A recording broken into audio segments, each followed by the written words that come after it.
And in another decade's time, we'll be larger than Ethereum. And in another decade's time, we'll be larger than Bitcoin. I mentioned a little earlier, there's a long legacy of cryptocurrency adoption and competence in Argentina. And why is that? Well, cryptocurrencies are not things you adopt because you trust and love government. Cryptocurrencies are not things that you adopt because everything's going great in your society. When things start falling apart, when your money starts falling apart, when there's a lack of trust in government and governance, people start looking for alternative ideas. And we've seen this throughout the arc of history. So if you look at Europe during the turn of the 19th and 20th century, all these new political systems formed because they didn't really like kings and queens. So you had the rise of fascism and communism, and you had the rise of alternative governance concepts, cooperatives, communes, new types of dictatorships, new types of monarchies. When you look at the 21st century, we're in another inflection point in society globally. The consequences of globalization have created a world where those who have are doing very well. And those who do not have, they're starting to feel the pains of inflation. They're starting to feel the pains of globalization. And there's a lot of uncertainty and hopelessness that people have. There's a crisis of meaning and a crisis of value. We, in the United States, have this issue with Gen Z, and we look to them. And if you're a baby boomer or Generation X person, you say, oh, they're lazy and they don't care and they just don't want to work. And then you go to actually talk to a Gen Z person, and you say, well, Charles, when my grandfather just got out of high school, he could go and buy a house, 2 cars, his wife stayed at home, have 3 kids, and could live off of a high school education. And now here's my situation. I have to go to college. The wife has to go to college. We live in an apartment. We barely make any money, and we can never own a home. So why is it we have more productivity than we've ever had in human history, more education than we've ever had in human history, more capacity to produce and know each other, connect to each other in human history, yet the standard of living is starting to decay, and our belief in the American dream, belief in institutions, our belief in this idea of owning your own home and being able to pay for your own family is deteriorating. It's because the systems are broken. The money's no longer sound. We don't trust each other as much as we used to. And people don't know what to believe or where to go. There's a crisis of meaning in the world. We feel it in America. You see it in Europe. You see all the protests there. You see all the things that are happening. You feel it here in Argentina. It's not a local phenomena. It's not like everybody in just one place is going through a crisis. We all are. And that's why blockchain as an industry has gone from 2008, a single person, a single author, a single paper, a single protocol, to a $2 trillion industry with hundreds of millions of people in less than 15 years. It's the fastest growing technology in the history of humanity. It's the most meaningful and significant technology in the history of humanity because at the core of blockchain, what we're trying to do is solve just simply one thing, trying to create a world where we can trust each other again. And if you take a step back and ask yourself, well, why does trust matter so much? I'll give you an example that I like to give because it really elucidates how powerful the lack of or the presence of trust can be in all things that we do. So let's say you own a ranch and your next door neighbor wants to sell you some land. Now, let's play 2 scenarios. One, you trust your neighbor, and the other you don't. If you trust your neighbor, how does that transaction work? You go to him, drink with him, have a nice conversation, say, I'll buy it for $50,000. You handshake. And then a few weeks later, you discover there's a problem with the deal. So what do? You trust him. You go and you talk to him. You haggle it out. You shake hands again.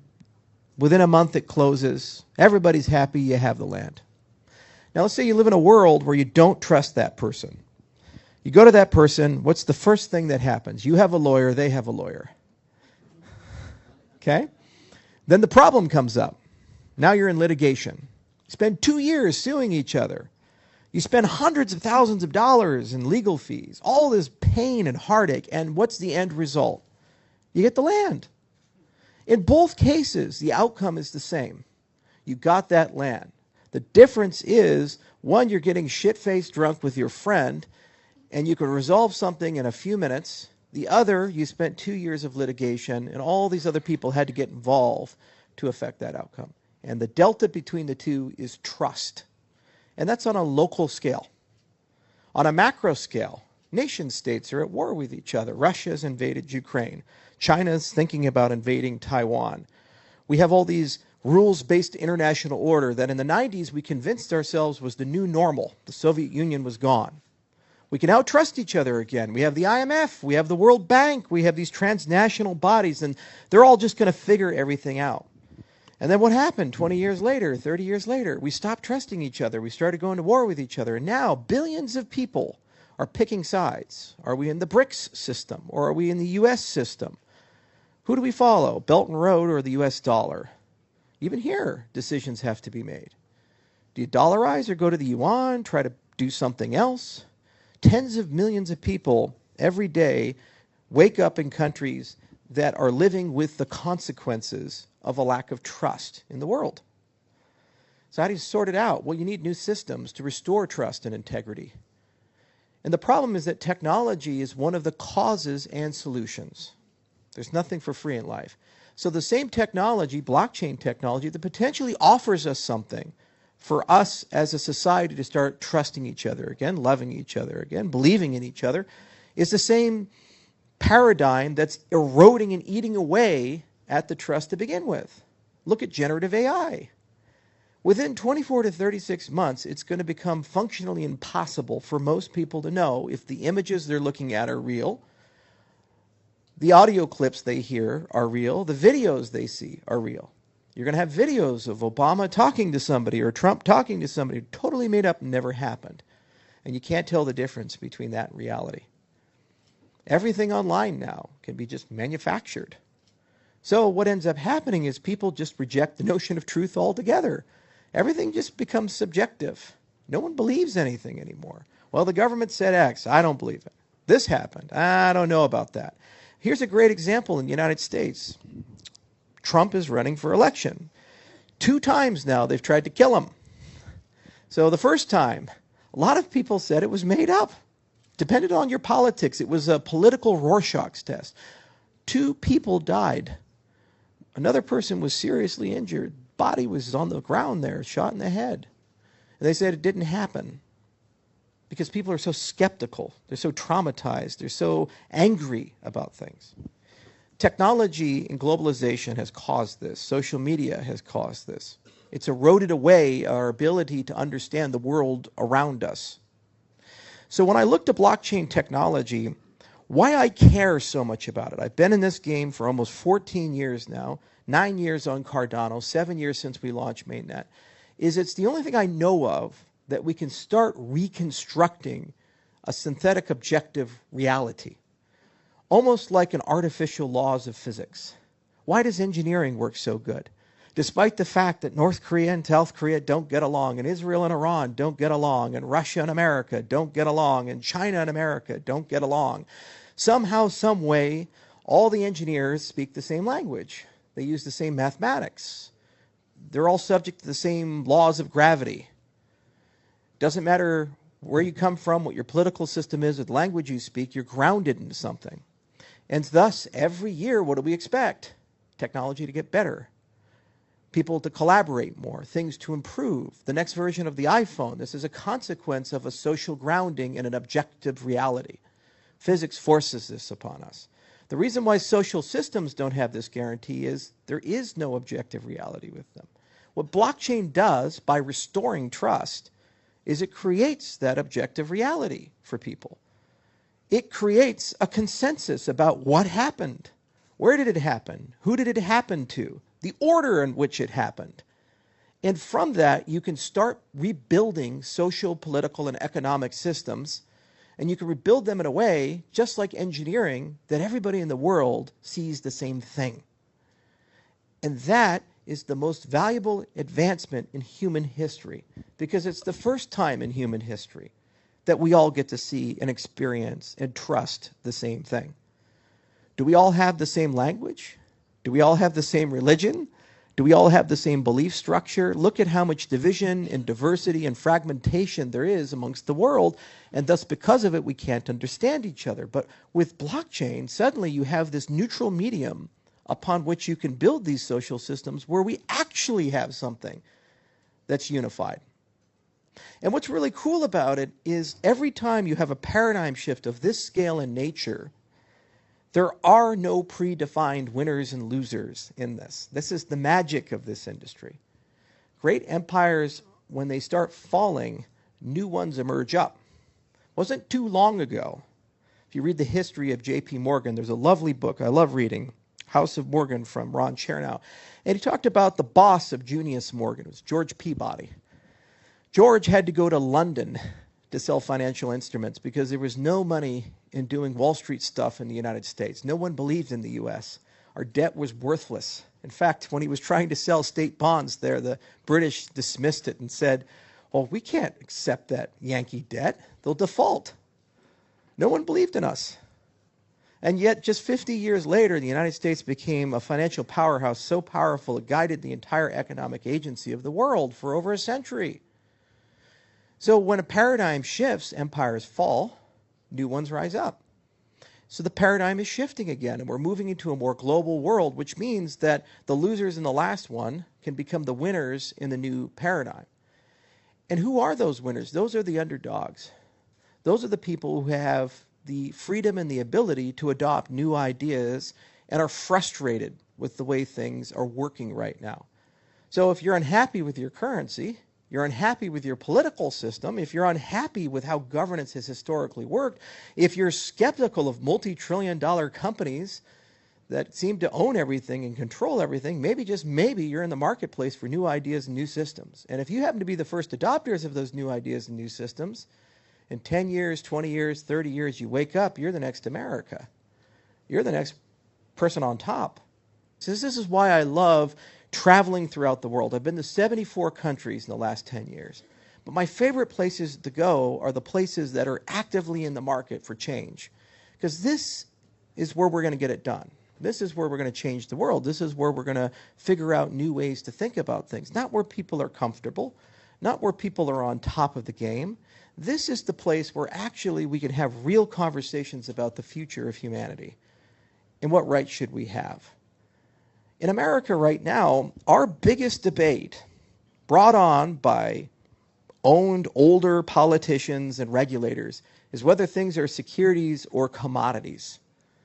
That's literally the debate we're having. And hundreds of millions of dollars are being expended in our courts in frivolous, pointless lawsuits, where people are arguing over a standard established in the 1940s by a law written in 1933. This is literally what we're doing. And everybody praises when BlackRock goes and buys a bunch of Bitcoin. That's the stuff they want to talk about. I come here to Argentina, I talk to people in Buenos Aires, and they say, we want to think about new organizational design. We want to think about DAOs. We want to think about smart contracts. We want to put the entire legal system into a blockchain. We want to create a completely alternative money system. We want to do universal basic income. We hate universal basic income. We love this. We love that. One of the members of our community actually got a contract in Argentina for the first time ever on the Cardano blockchain. He's in the room, Mauro, right there.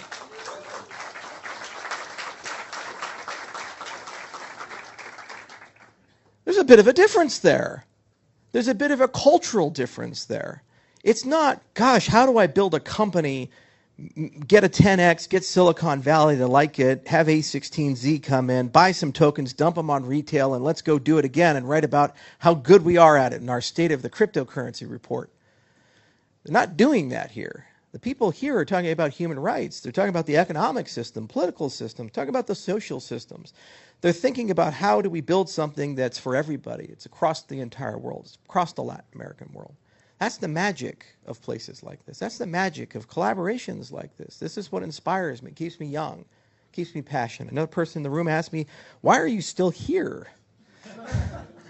It's a fair question. I got a ranch. I got bison. You know, as good as your cattle are, bison's pretty good too. And I ask myself, why don't I just retire and become a rancher? Why don't I just go let somebody else figure this out? I'm here because you keep me young. I'm here because these conversations keep me young. They give me hope. They make me believe that the world can actually fix problems. I'm so tired of the cynicism, the negativity, the negative news. I'm so tired of every day you wake up and people telling you you can't. Every day you wake up and people telling you nothing will change, everybody will always be corrupt, everybody's self-centered, everybody's horrible. I don't believe that. The next 30 years are going to be so magical for the human race. Think of all the incredible things we're going to have. When I was in college years ago, my university did a lot of synthetic biology work, and there was a lab that we had that was tagging plants to make them bioluminescent, and they cross-linked it so that if they glow in the dark, it's connected to a gene that they were interested in. So I always thought as a kid it would be so cool if we had glowing plants. We just sell those types of things. So I founded a company last year with some guys from Harvard. It's called Ghostfire. I'm going to go live about it next year, and we're going to have glowing plants. So I'll have glowing golf courses and glowing palm trees and glowing vines and these types of things. Well, why is that important? You hear about climate change. Everybody says it's an unsolvable problem. Nothing can be done. Oh, no, it's this huge issue of coordination, and nobody will listen. Well, if you have glowing plants, can't you engineer the plants to sequester carbon as well? And people have an incentive to plant them because they're pretty and they glow in the dark, but at the same time, they just take all the carbon out of the atmosphere. You say, but Charles, that won't do anything. The oxygen you breathe came from the cyanobacteria revolution 3 billion years ago. One organism got really popular, won the evolutionary lottery, and just a lot of it started appearing, and it created all the oxygen we breathe. So it turns out that just a single thing can geoengineer the entire planet if there's enough of it around. And if you have a strong enough incentive to plant the damn thing, then people will plant it. What does the blockchain industry do? It is an incentive factory. In addition to trust, the other superpower of blockchains is it prints money for a living, creates tokens, and those tokens are collective things that millions of people start valuing and transforming and trading. And you can use them to incentivize any behavior. You can use them to incentivize any action. You can use them to change the climate. You can use them to remove pollution, get rid of the plastic in the oceans if you so care. You can use them to rebuild dying cities. So all these people in our industry, in addition to learning distributed systems and programming language, they're becoming experts in game theory. They're becoming experts in political science. They're becoming experts in coordination and governance. And in the process of doing that, they're taking those lessons learned and baking them into the next organizational designs. Corporations have been around since the age of kings. In fact, the first corporations were signed by kings. They were charters from the royals. They don't change much. Our industry revitalized and refreshed the whole idea of collective ownership, DAOs. And in just a few short years from when we first uttered the word, we have advanced the field of cooperatives by 100 years in our industry. We found so many new ways to take things that should be public goods, like artificial intelligence, telecommunications networks, energy networks, water networks, all these things which are either owned by the private sector or by the state, and have a third option where they can become a collective public good.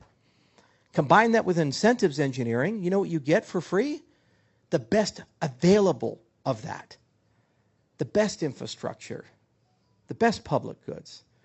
And if you build a society on this, that means you build a society where every year you expect things to get better, more inclusive, where everybody has a seat at the table. And there's nobody at the top who's a trillionaire who decides everything.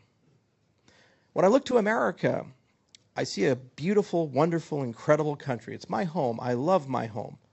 I also see a country that's owned by a small group of people that I can't get rid of. People are haggling over Trump and Harris, and they get so passionate about it. And there's so much hate and vitriol. Thanksgiving is coming up. Boy, I'm looking forward to it. My Lord, everybody's so angry. And literally, they're fighting over who gets to sit in a seat that's owned by a cabal of people behind it. Google and Microsoft and Facebook and Amazon and BlackRock and a dozen or so others basically control all the money, all the technology, all the media, everything you see, everything you touch, they own America. That's the reality. It's why Boeing can get away with what it does and never face any consequences. It's why Pfizer does what it does. And anybody who tries to change this, they're basically delegitimized as people. So why are we so passionate about who gets to sit in the owned chair? Why don't we ever ask the question, how do we get rid of the ownership behind that chair? Because our founding documents said that's not supposed to happen. The only way you can change that is you have to change the system. These people are powerful because they're middlemen. They own the middlemen. Google owns all your data. Facebook owns the marketplace. Microsoft owns all the infrastructure, the plumbing, as does Cisco and a few others, for how you get your data moved around and the operating systems that run on it. And they have all the intellectual property. And that's why they're worth trillions of dollars. That's why they have hundreds of thousands to millions of employees. That's why they're more powerful collectively than a nation state. We can pretend it doesn't happen, or we can say, how do you build infrastructure that doesn't have middlemen? This is the economic side of the cryptocurrency industry. This is the magic of what we're doing. We're figuring out how to build infrastructure that doesn't need a Microsoft or a Google or an Amazon. It can be collectively owned. You can still have free enterprise, you still have businesses, people build on blockchains, but certain things probably ought not to be owned by a single company. Think about Google. Literally controls what you see and what you think. When you go and you hear something, some concept, Austrian economics, they have the decision, the power of what you see when you search that term. And whether a link comes up that says this is a legitimate school of economics, and it's here are all the theories behind it and the prominent people, or it's pseudoscience and quackery, is completely determined by their algorithm for the world. One company. Is that fair? And now we're exacerbating this problem with AI, generative AI. You go, instead of asking Google, you ask ChatGPT. And what are they telling the world? We can't trust the open sourcing of AI. We can't trust this go into the commons. No, we have to, for the sake of society, align AI. We have to make sure that we control what AI says to protect you all. What they're really saying is only 5 companies should ever own that. And only 5 companies should ever get the ability to decide what the outputs are. That's what they're saying. This is why blockchain is so powerful, because once you really understand it and you spend enough time with it, there's no way to go back into the Platonic cave. You can't. Because you say, you know what, I don't want to live in a world where a small group of people I've never met, I can't get rid of, get to decide all these things, who, by the way, are doing a terrible job of running the world. If we didn't have poverty, if we didn't have inequality, if we didn't have 100 million human slaves in the world, most of which are sex trafficked, if we didn't have poor nations, if we could feed everybody at the very least, maybe, just maybe, we could trust the way things are happening. But the fact that there are failed states, the fact that so many people have so little and they have to endure such a brutal existence, is saying the system isn't fair. One of the reasons why I funded and helped work with de-extinction is because every single day, dozens to hundreds of land mammals go extinct. And is it going to stop? No, because the current economic system is against it. Generation after generation, less ice in the polar caps. Generation after generation, the coral gets bleached in the Great Barrier Reef. Generation after generation, we remind our grandkids of all the wonderful things we got to see, but they will never see. That's what the system is giving us. Let's be honest about it. And what they tell you is you have no agency and you have no control and you have no say, so just accept it and carve out a little life for yourself. Accept it and just try to find a way to be happy despite the fact that things are getting worse day by day. Why so many people are passionate about in this space is because they realize that with this type of technology, if we embrace it collectively at a scale of millions, now it's 400 plus million people worldwide, we don't have to accept that. We don't have to. We can make the world a better place. We can make the world a more peaceful place, a more equitable place. That's the magic. But it requires good principles, and it requires us to learn some lessons and make sure that we don't forget them. There's a tendency in humanity to trust leaders, and there's a tendency in humanity to outsource decision-making to people who are very confident, not necessarily competent. What makes blockchain so special is it's a pairing of competence, but with good systemic principles. You need true decentralization. It's a strange thing to me that in the early days, no one debated this. We were all Bitcoin people, and we all loved this idea of maximal decentralization, and every single decision we made was to try to improve the level of decentralization of the Bitcoin network. We told everybody, whatever you do, run a full node. Everybody. We had those little Learn Bitcoin booths. It was almost like a cult back in 2010 and 2011, 2012 for various conferences. Have you heard the good word of Bitcoin? Bitcoin's great. You should run a full node. Here's an instruction on how to compile your own full node. Don't even trust the developers. Compile the code yourself. And this would be like a 70-year-old grandmother. It's just like, what the hell are you saying?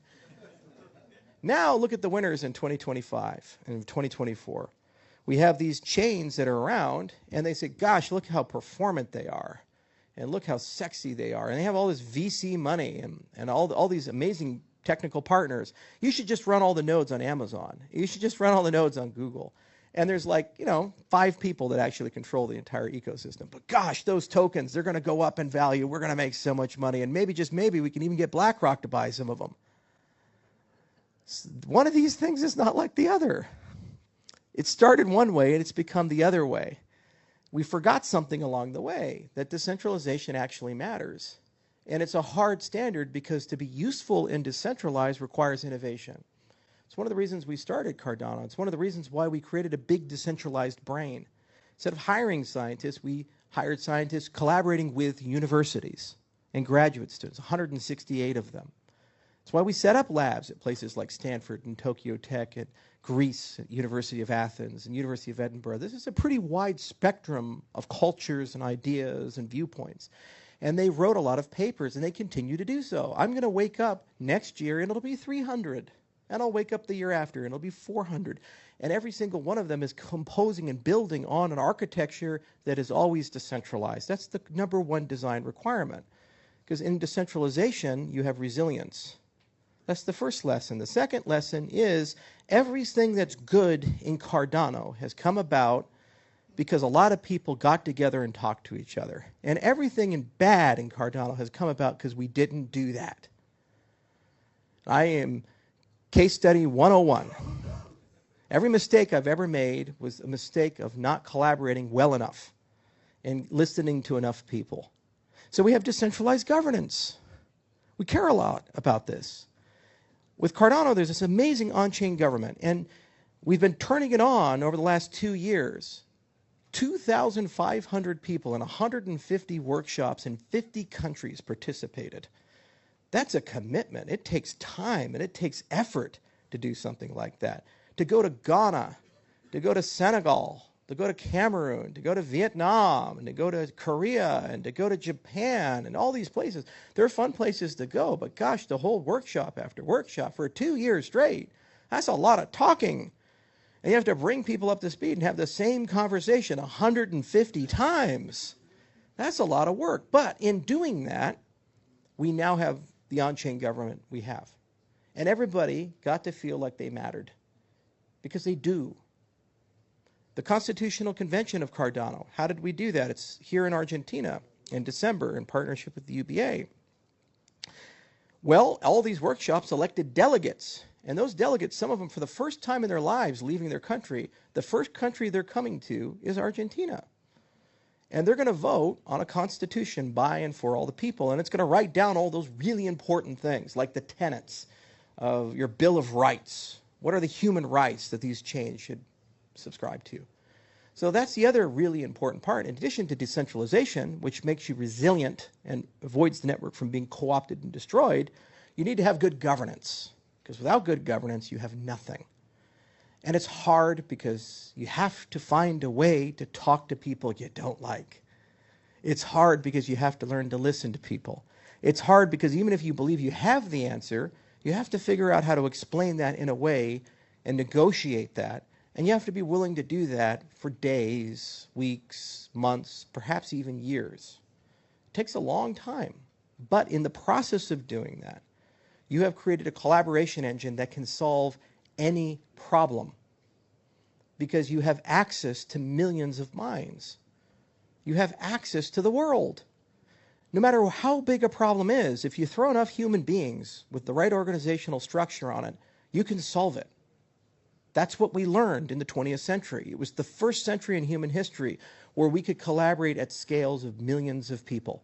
And in the 21st century is the first century where we're going to be able to collaborate at scales of billions of people. I'll give you a great example of this. I think it was 06. First plane flew, North Carolina. The Wright brothers, 63 years later, not very long. In fact, you could have seen both events. Mankind stepped on the moon. 63 years.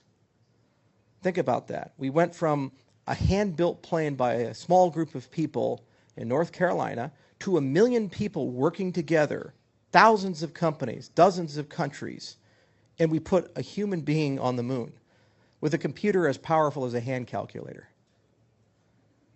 Just a few years earlier, we had horrible accidents where astronauts burned to death in the capsules and rockets were exploding and they couldn't even get the little moon lander to work properly. But they figured it out because that's the power of coordination. And if you have a will in people, you can get it done. So that second thing, that decentralized governance, which if you noticed in the A16Z report doesn't even really get mentioned. If you notice in a lot of these industry reports talking about, well, which token price is going to go up, they seldom talk about governance except for evading regulation.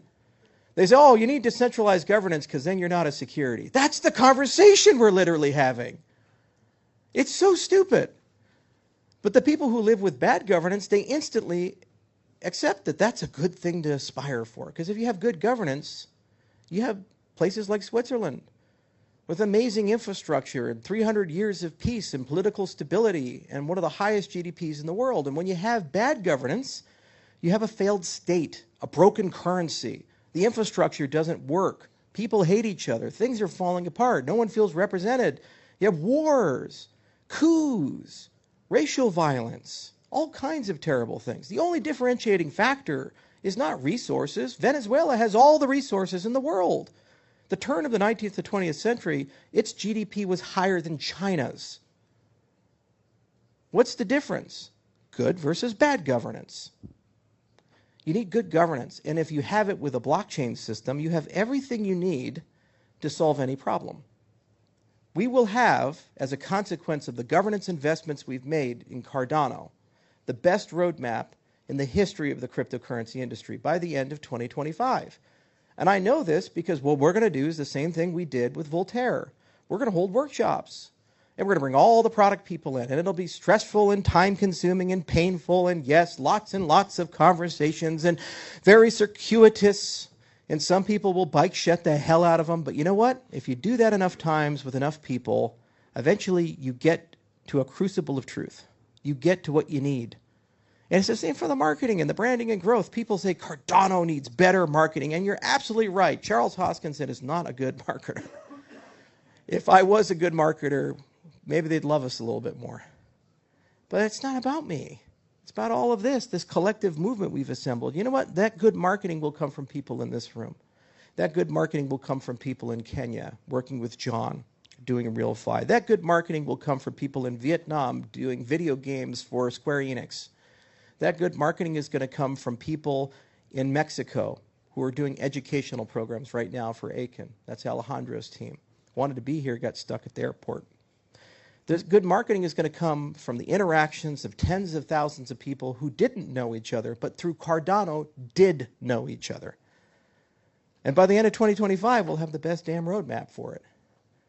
And guess what? It's a blockchain system. It has an incentives engine. It creates money, so it can pay for it. Think about that. The hardest part's already over. It's inevitable because we have the principles to win and we have the culture to win. I started Cardano in Japan because the Japanese are so radically different from the rest of the world.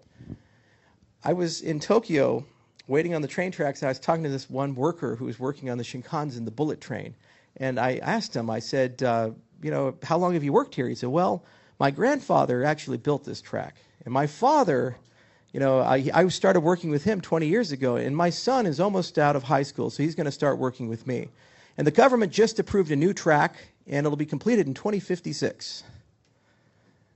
You go to Nara, you see the Todaiji. It's this ancient wooden structure. It's over 1,000 years old. It's still around. The deer, 1,000 years, are still walking around. Like everything in Japan, they just preserve it. And they look at things in terms of decades and centuries and millennia. If your goal is to change the world, you need a horizontal thinking in terms of the decades and centuries and millennia. In 7 years' time, since Cardano launched, we went from nothing to an 11-figure network with millions of people and the largest research group in the world and the passion of the young people. And in another decade's time, we'll be larger than Ethereum. And in another decade's time, we'll be larger than Bitcoin. And in another decade's time, the majority of governments in the world will run on our infrastructure because they trust it. That is what thinking in decades gives you.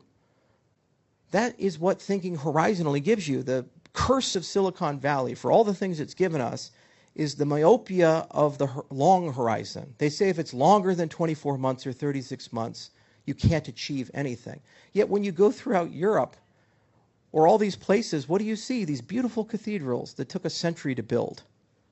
You go to Egypt, you see all these monuments that are thousands of years old that took generations after generations to construct, like Karnak.